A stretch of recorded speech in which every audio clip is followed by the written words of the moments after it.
नमस्कार। आज एक बार फिर से आप सभी के बीच में हाजिर हुआ हूँ। प्रेमचंद जी की दो पंक्तियों के साथ शुरू करना चाहूँगा। कुछ पढ़े लिखे लोगों ने कुछ पढ़े लिखे लोगों ने लोगों को लूटने के लिए एक संस्था बनाई और उस संस्था को नाम दिया गया सरकार। उस सरकार ने अपने साथ कुछ कर्मचारी नियुक्त किए। अब वो सरकार और कर्मचारी दोनों संस्थागत और संगठित रूप से भ्रष्टाचार कैसे किया जाता है उसका जीता जाता उदाहरण हमारे सामने पेश कर रहे हैं। उदाहरण के रूप में लें, हिमाचल प्रदेश में जो हाल ही में पुलिस परीक्षा करवाई गई, उसमें जो पेपर लीक का मामला सामने आया है, ये एक जीता जाता उदाहरण है कि हम लोग एक संगठित और संस्थागत ढंग से करप्शन कैसे कर सकते हैं, भ्रष्टाचार कैसे कर सकते हैं। जिस तरह का लेन देन परीक्षा से पहले प्रश्न पत्र खरीदने के लिए हुआ, वो एक चर्चा का विषय है और बड़े दुख की बात है कि हिमाचल प्रदेश में भी ऐसी घटनाएं अब होने लग रही हैं। बच्चों ने जिस तरह से पेपर से पहले खरीदा, 6 से 8 लाख रुपए का लेन देन हुआ पर स्टूडेंट, और जो सूत्र के हवाले से पता चल रहा है कि लगभग 80 करोड़ रुपए का इसमें घोटाला हुआ है। अगर आप लोग भर्तियां इसी तरीके से करवाना चाहते हैं तो फिर जो एक गरीब बच्चा है, एक जो किसान का बच्चा है, उसके पढ़ने का मतलब ही क्या रह जाता है। उनको पहले ही बता दीजिए कि हम लोग करप्शन से भर्ती करवाएंगे, ना कोई ट्रांसपेरेंसी है, ना कोई अकाउंटेबिलिटी है, तो वो लोग तैयारी करना छोड़ दे, कुछ और काम देख ले। गरीब आदमियों के साथ, गरीब बच्चों के साथ, किसानों के बच्चों के साथ हमेशा से खिलवाड़ होता आ रहा है। आज़ादी से पहले की बात करें या आज़ादी के बाद की बात करें, एट दी एंड जिसके पेट पे लात पड़ती है वो हमारा किसान है, गरीब आदमी है।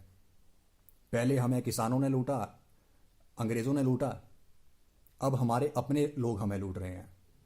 करप्शन पहले भी प्रेवलेंट था, आज भी प्रेवलेंट है। जब इस तरह के लेन देन की घटनाएं सामने आती है, इस तरह के करप्शन की घटनाएं सामने आती हैं, तो सिस्टम पे सवाल उठना लाजमी है, सरकार पे सवाल उठना लाजमी है। सरकार किसी की भी हो, ये मुद्दा जनहित का मुद्दा है। इस मुद्दे के बारे में बात करना ज़रूरी है, इसीलिए मैं ये वीडियो बना रहा हूँ। इस वीडियो में जानने की कोशिश करेंगे कि इसका क्या सॉल्यूशन हो सकता है और क्यों ऐसी घटनाएं हो रही है। सबसे पहले बात करेंगे सिस्टम की।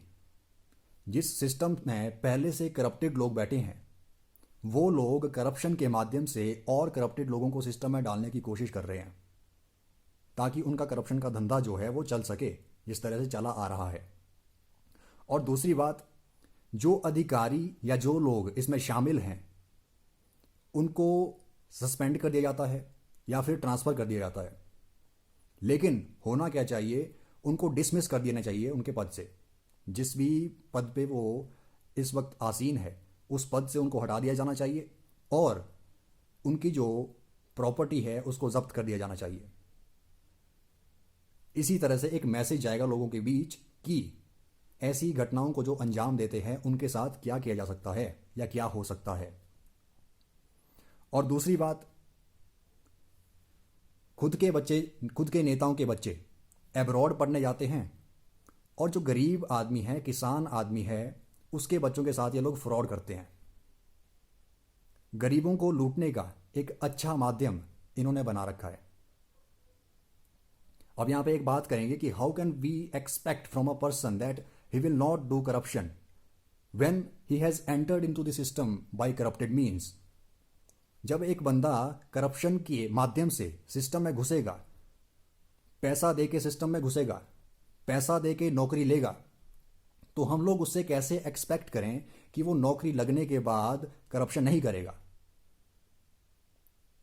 उस बंदे की मोरालिटी पे, एथिकल वैल्यूज़ पे सवाल उठना लाजमी है, जो करप्शन करके या करप्टेड मीन्स से सिस्टम में घुसा है।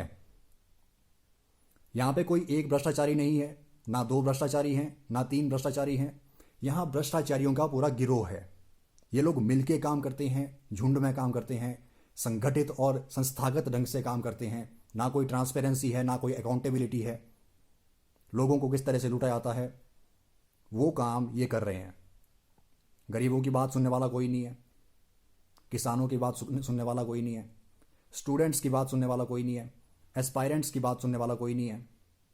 अगर भर्तियां इसी तरीके से करवानी है तो पहले बता दिया जाए गरीब बच्चों को कि हम लोग इसी तरह से करवाएंगे, करप्टेड मीन से पैसा लेके करवाएंगे, तो ताकि वो लोग घर में बैठ पाए, कुछ और चीज़ करे, अपने माँ बाप का पैसा बाहर आके खर्च ना करें।